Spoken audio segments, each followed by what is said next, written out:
Si tu utilises encore NPM pour installer tes packages, tu vas me remercier à la fin de cette vidéo. Tu vas me donner un PayPal aussi. NPM, ceux qui ne savent pas, c'est le gestionnaire de base de package avec Node.js. Tu peux installer des dépendances, publier des dépendances, etc.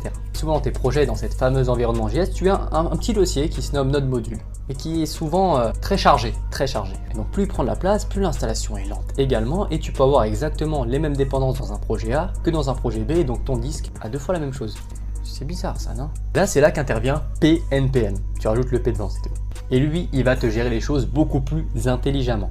Je m'explique. En gros, il va utiliser un cache global et télécharger tes packages une seule fois.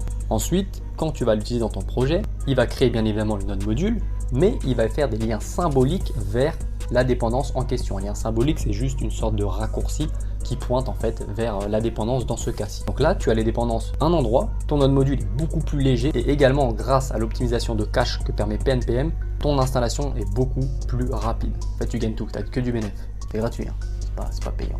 Si tu fais la comparaison entre 2 nodes modules, tu auras avec PNPM un node module beaucoup plus léger. Donc voilà, dis-moi en commentaire ce que tu en penses. Je ne sais pas si tu connaissais, si tu as d'autres alternatives. C'était tout. Ciao, ciao.